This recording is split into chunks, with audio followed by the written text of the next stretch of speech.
Alright, my name is Henry, and this is my CAS project. Over a month, I'll be describing different cooking methods and also trying different recipes that are accommodating to dietary restrictions.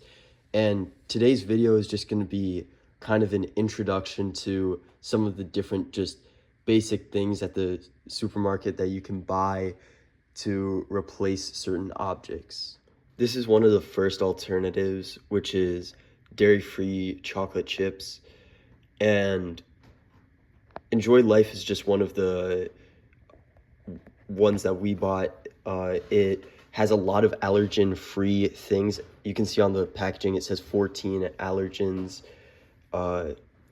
it's free from, and it offers dairy-free, nut-free, and soy-free chocolate chips. There are some other ones too, like Lily's, which is sugar-free, and it's stevia sweetened, and also it is often dairy-free. Stuff like Hu Chocolate too, which uses coconut sugar for sweetness. So it offers like an alternative. And there's Chalk Zero, which offers sugar-free and keto-friendly, and Bake Believe, which provides sugar-free, dairy-free alternatives.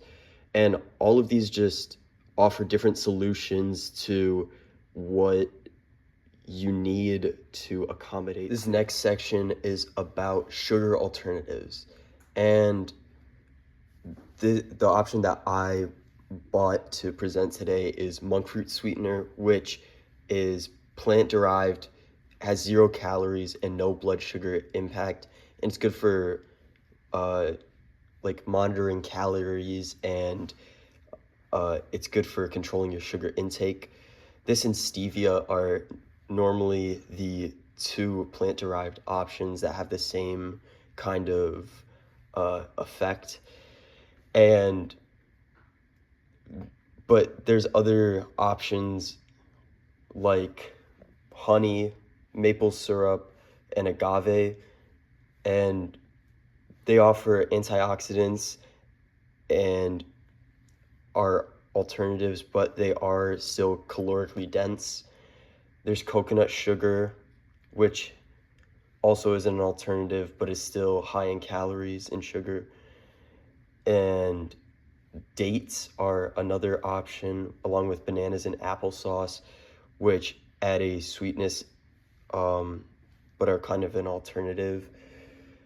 And there are sugar alcohols too that you can use, like xylitol and erythritol, which is found in fruits and vegetables and is lower calories than sugar.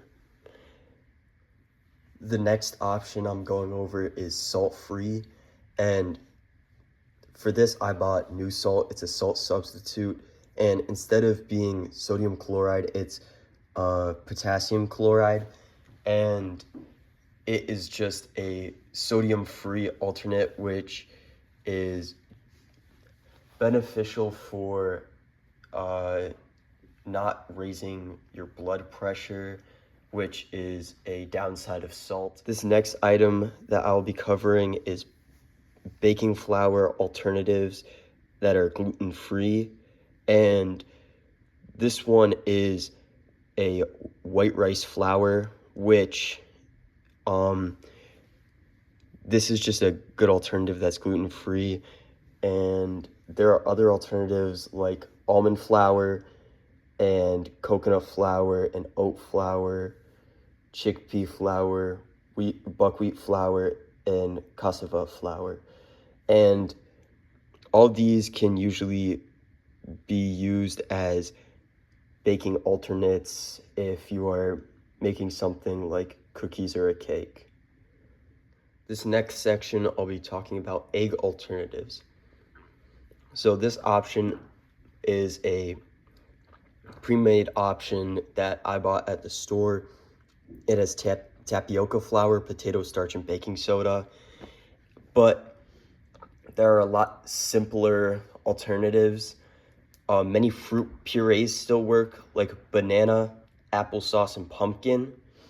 and other options too, like flax or chia eggs, which is just ground seeds and water. And there's also stuff like silken tofu, which when blended can add the moisture and protein that eggs normally offer. And you can use any of these in any baking recipe. I wanted to talk about dairy alternatives. So for butter, I bought a plant-based butter, and there were many other options at the store. And if you need to replace butter, anything like this it it works pretty well. And for like milk, I bought an almond milk from Costco, and these were available in packs of 6, I believe, and it was readily available.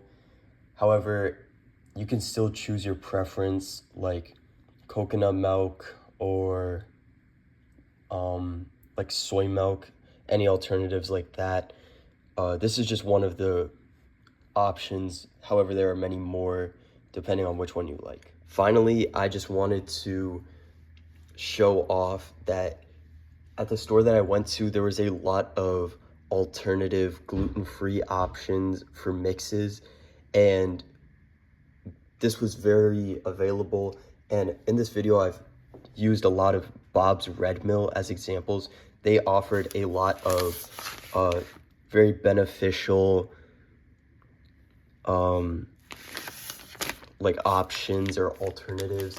And on the back, you can see it says like the milk and eggs, and you can use all the alternatives listed in the video in this recipe. All right, thank you guys again for supporting me in my cast project. I hope that this helps you learn about some of the alternatives in baking, and there will be many recipes that I try later that will help make recipes like differently that support these different dietary restrictions.